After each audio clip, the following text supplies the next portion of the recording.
Okay, welcome to the next thing you know, the Dallas Store Dynasty. This is number 22, not my Navy, or other than honorable.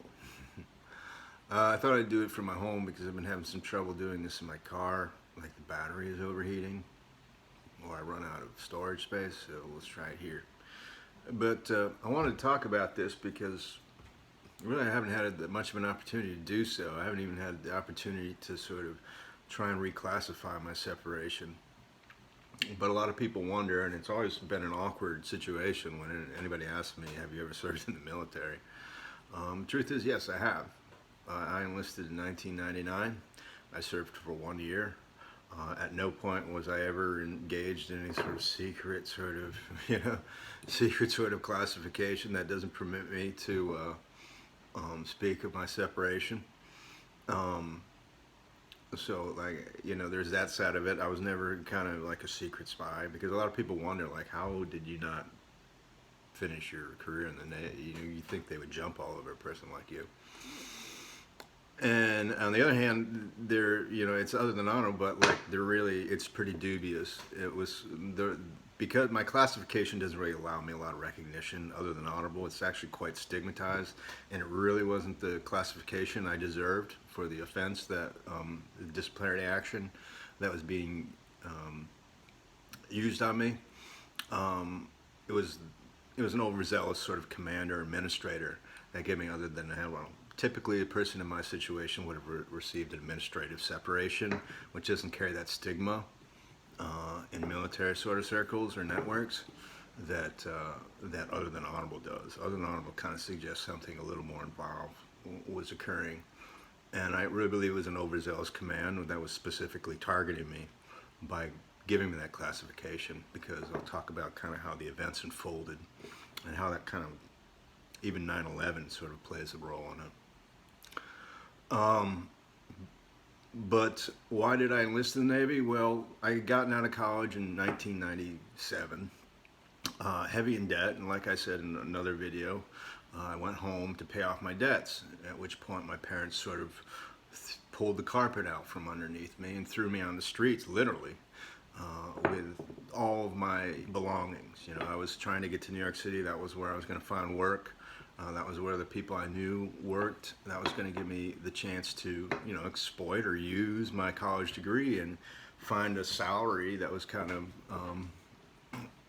compensatory to my work. It's typically you go to college, you kind of are endowed for a better salary, a higher salary, and I didn't want to be working minimum wage for the rest of my life. So and I was trying to pay off my debts as quickly as possible to do that, and my parents pulled the carpet out from under me, and I ended up on the streets with that stigma, no money in my pockets because all my money was going towards my debts, and I was living in the ghetto because that's all I could afford, and it was I was absolutely surrounded by nobody you know who could really assist me in sort of using my education. There was, I was basically working labor on construction crews again, plumbing, things like that. And I was like, that's not what I went to college for. That's what I'm trying to, I'm trying to sort of, why would I spend all that money in college just to be a plumber, So I looked into the Navy. I'd always wanted to work on a ship. I was never, and I had no moral quandary about serving in the military. My father was in special forces, and I felt it was, a respectable position. And, I admired military members, and I had no quandary about combat or any of that. I was always in pretty good physical shape. I was always up for a good fight. but, or the good fight. I was always up for the good fight, let's say that. But so I researched the Navy, and I found that they had they offered photojournalism, and I thought, here we go, and I have a college degree that kind of gives me it makes me eligible for officer candidacy school. That puts me at a really good salary, better than this minimum wage I'm doing, working for plumbing, being a journeyman plumber. So I went down the recruiter there in Schenectady, New York, and it was a black guy. And he told me that, oh yeah, you know, what you happens is you go into boot camp and you enlist for 4 years. You go into boot camp. Everybody, you know, officer candidates or everybody is the boot camp together. So after you graduate boot camp, you automatically are eligible for OCS, and that's where you'd be heading, right? That would be your A school, technically. That's part of your A school wing or something like that. Um, it was pretty vague, you know, it was nothing really kind of certain. But I thought, all right, so that's what I got to do. All right, but you know, my college degree, I don't want to waste it, you know. And I enlisted, and you know, I got in shape. You know, I got my house in order, put everything in storage, and headed off to the Navy. And went through boot camp. Boot camp to me was very easy. I was in Culpeper. That's his name. I was trying to remember the petty officer who used to recycle us. His name was Culpeper. And he made us do push-ups to Black Betty. That song, I remember doing it. But it was all physically, I was really sort of out performing all the other shipmates. You know, I was in good shape, and I was out even outperforming SEAL candidates at that point. I had no intentions to be a SEAL though. But I was a little bit older than everybody in boot camp, and maybe about 5 or 6 years. And I didn't have a family. A lot of them were like young guys with families, and I had a college degree, so I kind of felt like that kind of gives me a little bit of an edge on all these people. And once again, I'm going to officer candidacy, so that's just kind of accepted part of the military, you know, the process, as I understood it, you know. And I was a little bit insulted. I was a little bit sort of like, well, they're kind of effing with me here, because they didn't make me like the head of the detachment. You know, they needed to find. They looked at who was in their detachment, and they found out. You know, they looked at people, their backgrounds, and their education, and everything, and tried to decide who should hold what position. And here I was like, well, you know, I want to build my resume up for officer candidacy school, so like it would be good for me to be the head of this detachment. I have no problem doing that. But they didn't. They made me They made me the yeoman, you know. And I was a bit insulted by that, because they made this black guy, who was a cool guy. You know, he was a nice guy, nice stock. He was a stocky kind of kid. He had a wife and a kid, and you know, he kind of related to the other sailors through that. And they made him the head of the detachment, made me the yeoman. And like this black kid, he couldn't even write a letter. You know, I found myself writing letters and things for him. And I was like, this is ridiculous. You know, like this guy shouldn't be in charge. I don't really care about your affirmative action or whatever. I don't care that he's black. If he can't write a letter, he shouldn't be in charge here, you know? Simple deduction there, you know? It's simple reasoning. It's perfectly acceptable. And the other thing I didn't like was that he was using kind of fraternization as his central sort of focus, you know? Like build a network of people around you who could, you know, you could focus on people who had greater strength for you. And I was like, that's kind of the antithesis of what the military means by no fraternization, right? What happens with fraternization is you can take down stronger people by having a network of people who are less competitive, taking down the more competitive. Now, certainly you would say, well, that's kind of the overall mission of the Navy, you know, and they take down. But it's not within the Navy. You know, the structure is trying to promote the sort of the exceptional, who are the most effective, and they're going to be your strongest defenders, you know, is to promote them, regardless of what anybody thinks about them or their back, you know. Like if they can do the job well and they're educated and they know what they're doing, then they should go ahead. They should move ahead. And I just kind of felt like this guy's using fraternization to kind of be cool and everything, and it started to kind of like turn against me in a lot of ways, because I was like, you know, because I was offended. I'm like, I'm writing this guy fucking letters, you know. He doesn't know how to write. And so that was boot camp. And you know, the leader, I also was kind of messing with my head, because the leader of our detachment, the commander, was a guy named Sean. Spelled his name exactly as mine. And he was kind of miserable because he was there because he got in trouble with the CVs or something like that, he said. And then there was a co-commander, was this very effeminate guy. It was hard to take him serious. But we got through there, and I graduated. A nice thing about that was that I got that moment with my father. I spoke to that in one of my other videos. My father was pretty proud of me. He went to a great effort to go out there and see my graduation, and I was pretty touched by that.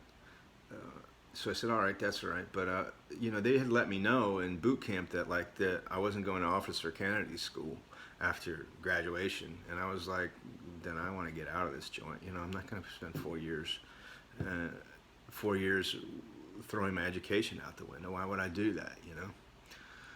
And but they said you're going to A school at Fort Meade, and I said, all right, I'm gonna go see what that's about. I'll give it a shot. See what's going on. And I went to Fort Meade, and Fort Meade is kind of a very important base. It's right there outside of D.C. It's where the NSA is located. So you had contacts with those people, and I imagine there has to be some kind of security clearances. They have to look into your background to some extent to see where you're at, and just to be on that base. But I got there, and I kind of liked, it was the first time I got to work on digital equipment, digital cameras and the software. And that was new to me. For whatever reason, my college didn't give me that opportunity, and it should have. But this was my first chance, and I was just kind of blown away by that. I was like, this is amazing equipment. And so I was kind of like drawn a little bit further into it. I was like, all right, maybe this is good. This is cool. Maybe I'll stick with it. And I kept my situation pressed and clean. I wanted to sort of. They were telling me that you had to be nominated at that point, so I'm like, all right, let's try and get that done. As soon as possible. And I got nominated Sailor of the Month, but like what was going on in my barracks was like it was despicable. I thought, it was the same sort of like we had and once again it was like this time my commander was a commander, Rod Hill. And he was a kind of a stocky black guy. And there was this effeminate sort of co-commander there, Lieutenant Colonel. I don't remember his name. But what I saw at the barracks, I was just in disbelief that this was going on at Fort Meade, just outside of D.C. It was like the sort of rampant sex and like people getting drunk and not showing up for duty and stuff like that. And it was just kind of all being kind of pshawed, like everybody was turning their cheek. Mind you, this is 1999, and there wasn't really any imminent threat of danger to the United States. There was the threat of terrorism, I would say, because of the Persian Gulf War, and that was something I had looked at in my film work in college, so I had looked at the Persian Gulf, and I was trying to do my Born in the USA, right? And I was going to do a veteran of the Persian Gulf War, And what I found out about the Persian Gulf War, though, really was like, I didn't agree with it because it seemed like they had duped Saddam Hussein, someone who was kind of somewhat of an ally there in the Middle East. He helped keep a stability that worked in our favor. And from what I understood is that through our diplomacy, it was understood that he was going to invade Kuwait, and that the U.S. had said to him or his regime that they were not going to get involved. And that when he did, and then they kind of duped him and got involved and made it this big sort of hoorah for the United States military with Schwarzkopf, and everybody forgets all that stuff now. It's kind of amazing to me that people don't even talk about those things. And I remember seeing all the, this was like, you had your missile guidance cameras and things like that for the first time. It was a bit of a spectacle, I thought, and it was an unnecessary spectacle because now you had created, a serious threat for a lot of American citizens because why didn't you get rid of Saddam entirely? You just pushed him back into Iraq. Now he's going to just use his forces and use his sort of resources to sort of undermine the United States at every turn. And they weren't that formidable of an enemy, too. It was like, well, these are a bunch of ragtag. They don't have the reach, they don't have the projection that the United States military does, obviously. So what is this about? It's like you're putting on a big show. And I didn't agree with that, And So that was my position on the Persian Gulf War. On the Iraq War, I kind of changed because, like, yeah, now he's a serious threat. They're never going to give up. They're just going to like try and bomb us at every turn, you know, and they're going to spend all their resources trying to screw us over because you screwed them over, you know. And so, you know, I was like, there might be aware of that work. You know, I'm working around the NSA. And I was not happy with the situation at Fort Meade. You know, it wasn't good for me. I was like the odd guy out. You know, I was the guy who was doing press and clean and getting noticed for good things, and nobody else is doing that. You know, they're all like kind of screwing off and partying in the clubs and stuff like that. But there was this one girl, this Asian girl, Shaolin Kid was her name, and I outranked her. She was a SA and I was a Seaman, and she had this weird access to like the command. You know, I'd see her hanging out with the command in the offices and hanging out with NSA officers, and that kind of made me a little bit kind of inquisitive, and you know, I was also a little bit attracted to her. Um, and so I asked her out on a date. I wanted to know more about her and perhaps create a liaison or a contact or a relationship, you know. And so I asked her out on a date, and if my memory serves me correct, she said yes at first. So I was under the impression, okay, she's, you know, then maybe we can create a sort of relationship through our connection here. You know, you only go for A school for a few weeks, and then you move on to your assignment, your first assignment. My assignment was in Italy, and you know, it was looking like I was going to be there. So about halfway through, you know, I had asked her out on a date and wanting to know more about her, and it was my impression that she said yes. She was agreeable to that, but then like it started to deteriorate very rapidly. And at some point, she informed me that she had a boyfriend who was in the color guard, and his name was Rod, same as the commander's. And she became very sort of like she began like being very rude to me, you know, very publicly rude, and using her position, using like sort of things like duty and the classroom to be very rude with me and very kind of publicly rude to me, and that just became, you know, unworkable, you know. At which point I had to confront her, and I think I might have yelled at her, you know, to like kind of cut the crap, you know. At which point she went to the command, and the command gave me an order not to speak to her. I said, okay, fine, you know, we'll end it that ends that, you know, give me a couple more weeks, I'm out of here. But after that, the command started to put me into like small groups with her. They'd put me on watch with her, and they'd put me, there was this one field exercise, or kind of like graduating field exercise, where it was necessary for me to go to her for information. I was supposed to, you know, relay it to the next in command. And she was like, I'm not talking to you, you know, I'm not going to talk to you, you know. And I'm like, you have to give me this information, you know, I have to get this is important for their, you know, for their objectives, you know, their operations. You need to give me this information. It doesn't matter what your personal feelings are, you know.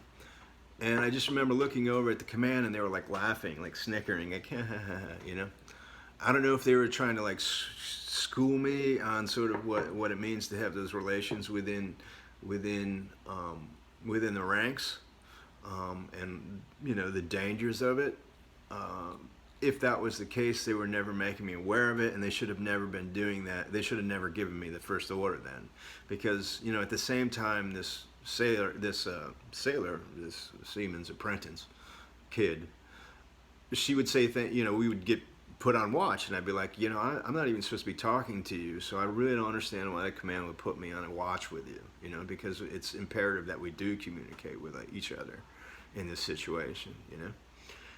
And she's like, oh, don't bother with that, that's nothing, you know, like I have more power than they do, I have more influence than they do, and you don't need to worry about that. And I was like, you know, this is kind of sketchy, you know. And so anyway, like at that final field exercise is when I just kind of like I had it. And I yelled at her pretty harshly. I had a harsh confrontation with her. Nothing physical, but just, you know, words. And I feel like my rank, you know, allows me that latitude, that leverage to sort of curse out my subordinates at that point, and that's what she was. in regards to what she was, she was obstructing my duty, my operations, and that's when the command said they confronted me. They're like, and then the lieutenant colonel did, and he said, called me to his office, and he started out on me, and I just went right back at him, and I said, you have no business telling me to raising your voice at me or giving me any sort of commands. When you give me an order not to speak to somebody, and then you specifically put me in operations where it's imperative that I do communicate with this person, and that person is using that order that you gave me as sort of leverage to sort of disobey my to sort of obstruct my duty, and I just reamed him out. I was like, I wasn't going to have it from this, I was like, you're screwing around and you shouldn't be doing that. And it's the same as this detachment's despicable. It's disgusting. Get your shit together, And, well, he didn't really have anything. I don't think he was expecting that.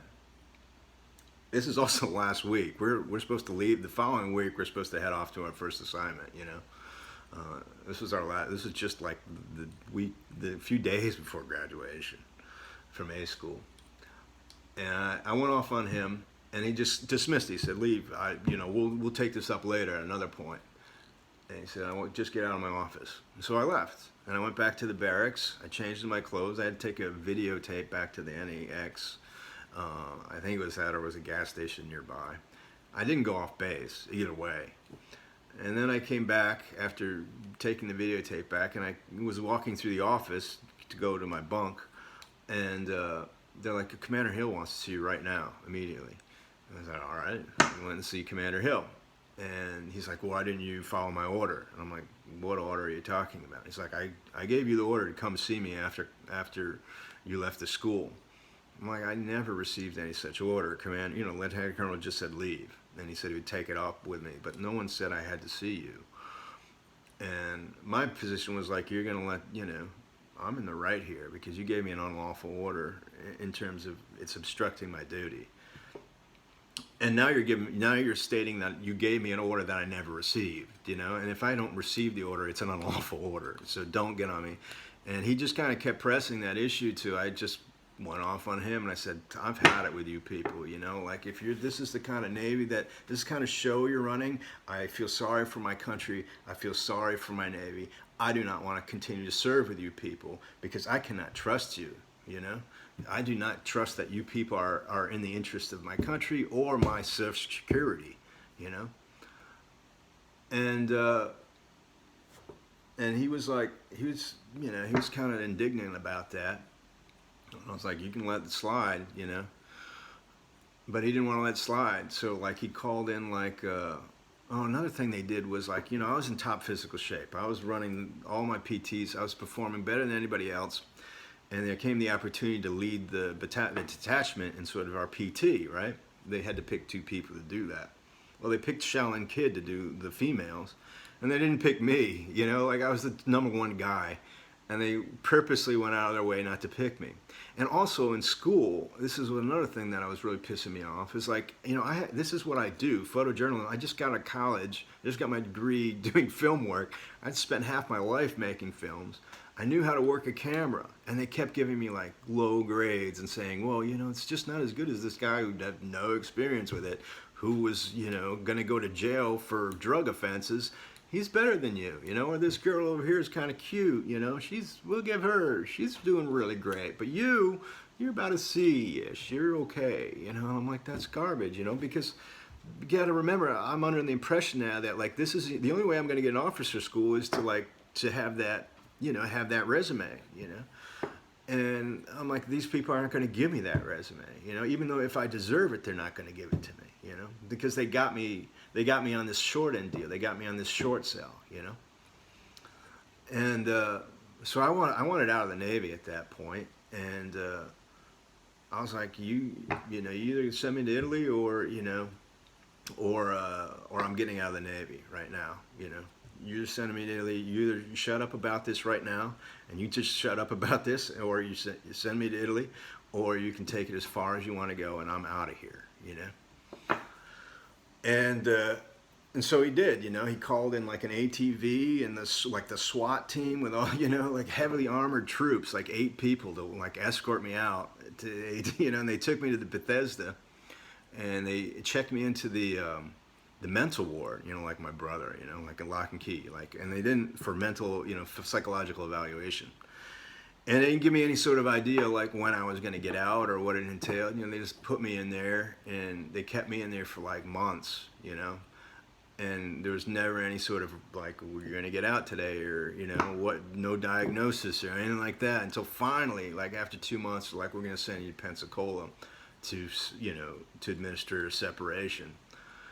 And I was like, well, what is your diagnosis? Like, why, you're narcissistic. I'm like, I'm narcissistic, but you people, I'm the narcissistic one. This guy is, isn't going to let this little stupid, he's going to try and say I didn't follow an order that I never received, I'm the narcissist. Okay, sure, So I went to Pensacola. They flew me down to Pensacola and just my sea bag full of stuff, and like all my other stuff was just kind of thrown into a closet or something. I would have to go, after I finally got separated, I'd have to go back down there and get the rest of my stuff.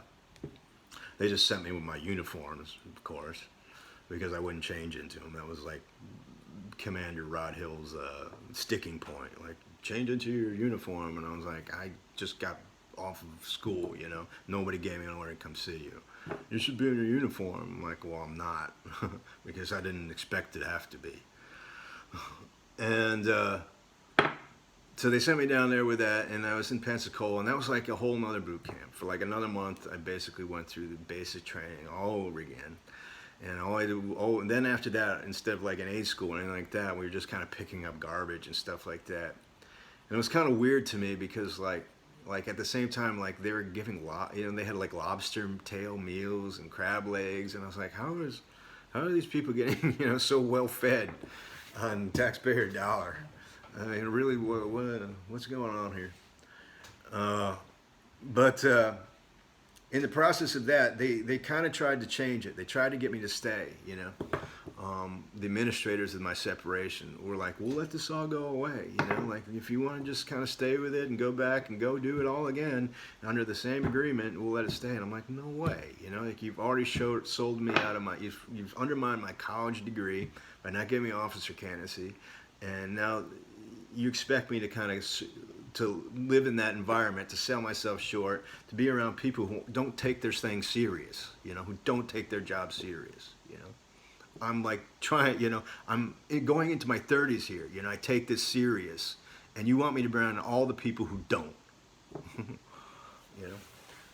And so I insisted on being separated, and this is what they did that, just like my parents, that they overreacted. That's why I say zealous, Instead of giving me that administrative leave that wouldn't put that stigma on me, they gave me other than honorable. And they know that carries kind of a heavier stigma, And that's hard to change. That's something that people would want to change because it has a bearing on the person's sort of career aspects, And it was like they were cutting me off. And so I got out of the Navy, and this is like kind of the weird thing. This is like when 9/11 happened, I was like, something weird about this. This is like they're trying to get me back in the Navy. That's what they're trying to do, this whole thing, Because here I was talking about terrorism in my films and stuff like that.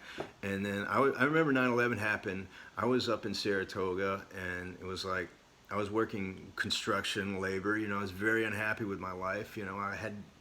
I just saw my years going by and my opportunities going by. And I remember it was my birthday. My birthday is September 10th. And I remember I had a discussion with my father on the phone. Me and my brother were suspicious that my phone was tapped because, this is another thing that's important. The only thing that was kind of like strange about my service was that they gave everyone this kind of experimental shot. And to me, it was a microchip. That was all I can think. And I think that's protocol now. But for me, they gave us all, shot in our butt. And to me, it was like a microchip. Like, this is probably a microchip in my ass, or something like that. But it was because it's weird because I would run into, after my service, I would run into military people in like really strange situations, and people who would like let me know. Or I'd run into people that in situations that, it just seemed kind of off to me. But anyway, 9/11 happens, right? I was on my birthday, September 10th. I was talking to my father, and I was really upset with him, and I was like, "You throw me under the bus too. You don't support me at all." And we got in a pretty big argument, and I remember hanging up the phone on him. And the following day, 9/11 happens. I was working construction. They sent me out to get break food, and I was taking an order in, and on the TVs I saw it happen. And I just remember like kind of my heart sinking because it was so, to me it registered. It was like, these are people screwing around with me even more, like this has a personal side to it. Like, they, like, here's your chance to run back into the Navy, because we're not gonna, but I was like, who would go to that extent? Who would be that crazy to do this kind of thing just to get me to join again? I was like, that's narcissism. That's not, that's crazy. I don't want to be, that's kind of fanaticism. If you didn't want that to happen, you would have never given me an other than honorable. Like, if you didn't want to go to that extent, you should have probably thought out that better. That's how I felt at 9/11. Like, that's your problem now, not mine, because you made a mistake when you punished me far too severe than you should have for your own zealous sort of idealism about yourself. It's not even idealism, it's egoism, you know? And so that's why 9/11 was something to this day, I feel very, and I feel very sort of disoriented by, or it doesn't seem like it was for me, but it had a lot to do with my place in life at that time. It had a lot to do with the work I had done in college. It recalled all that. It was my premise that, like, you create an enemy out of this guy, out of Saddam Hussein, and there's the result, and now you want me to run back into the Navy. And I know, because of my experiences, you would have been forgiving everything, and you would have let me join up again, and I could have served my country. But this is insane. That's an insane sort of thing to do, just to create that opportunity. And so that was my service in the Navy, and that's all I got to say about that. And down the line, I've investigated getting it changed to an honorable discharge, and I think I deserve that, because if you just look at what I did for a year, I received awards and things like that for being a sailor, and like for not following an order that, like, I never received. And the order was like to see the commander after, like, people don't get other than honorable discharges over those kinds of disputes. Like, if you have a smart command, they're going to, there's grades of sort of disciplinary actions you take before you get to that. So it was never, I was like an AWOL or anything like that. It's the most ridiculous thing ever. And it just seemed kind of continued on, It just seems like the people who ran with their craziness just are compelled to continue to do stupid, insane things, And you look at the Navy now, and with all their garbage about, it's insane, It's just not the Navy. It's not my Navy, and I think every sailor has the right to say that, It's their Navy. It's their lives, All right, we'll talk to you next time.